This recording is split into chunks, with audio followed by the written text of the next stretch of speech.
Ashama harka fuunee daawwattootaa fi hordoftoota keenya akkam nagaa keessanii nageenyi koo kan jaalalaaf kabajaa bakka jirtanitti isaan qabu.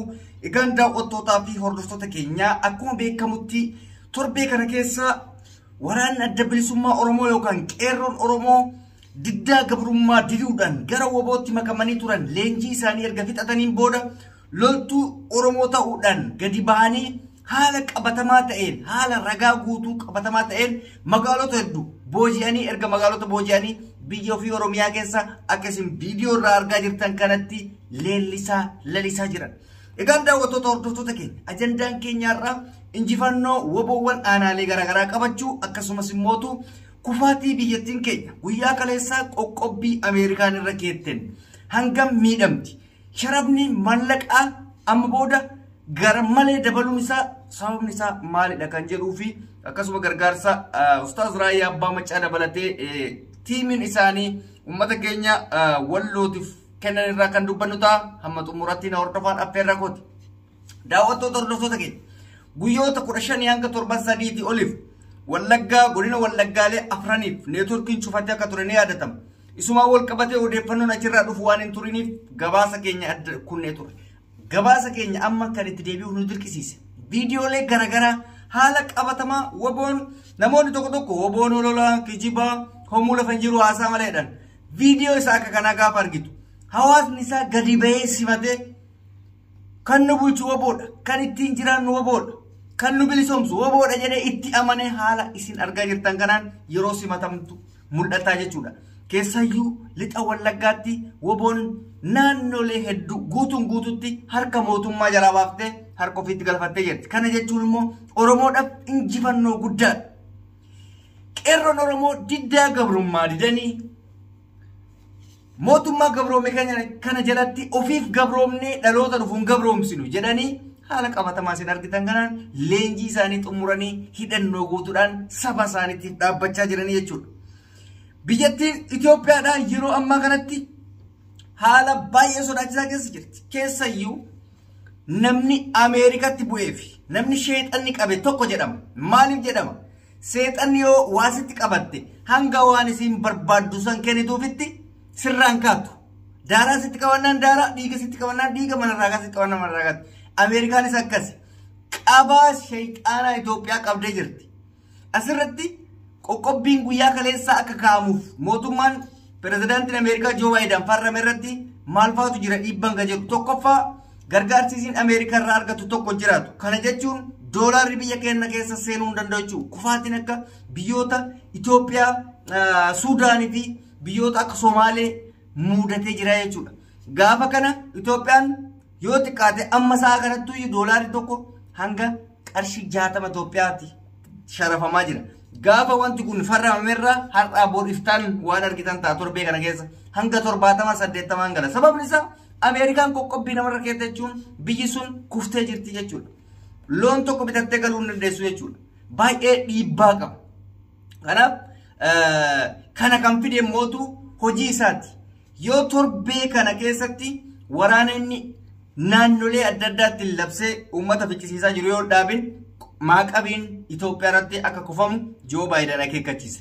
Xalayaan inni deebii godheef illee fudhatama tokko hin qabu. Sababni isaa inni kan barreesse waraana naannoo Tigraay, Beenishaangulii fi naannoo adda addaa irraa akka dhaabamuuf akeekkachiise jechuudha.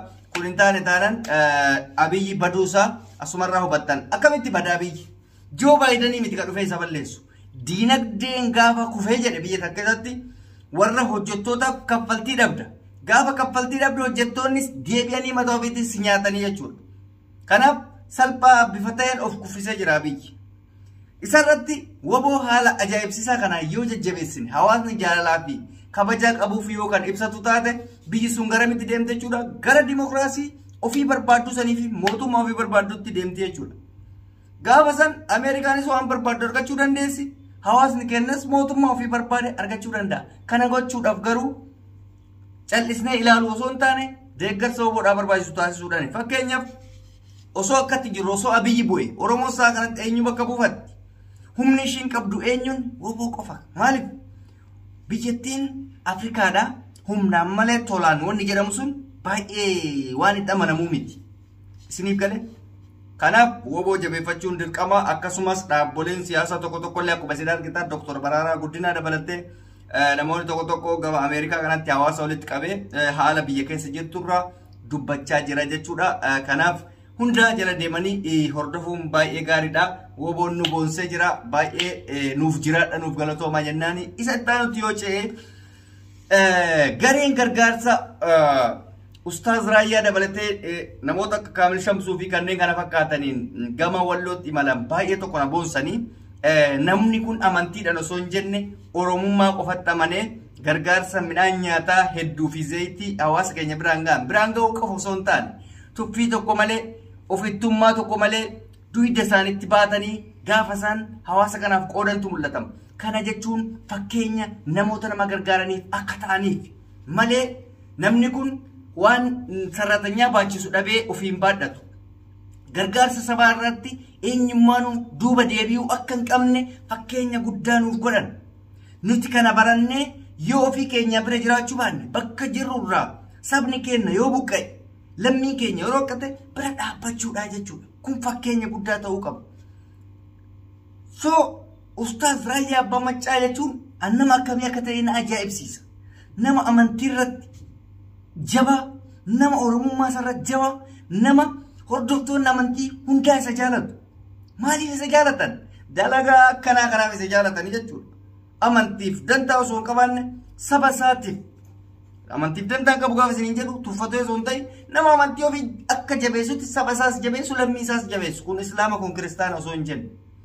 Walqixxummaa waan jedhamu sanitti nama amaanu, dimokiraasiitti nama amaanu, nama Oromummaa beeku jechuudha. Nama quuqamni sabaatti dhaga'amu kana haamilee guddaa isaaf kennutu namarra barbaachisa. Anummaan mataa kee kun gaafa argite duqeetii yookaan daaraa san baadhee duydarratti namaa fiduun akka ofittummaatti ilaala.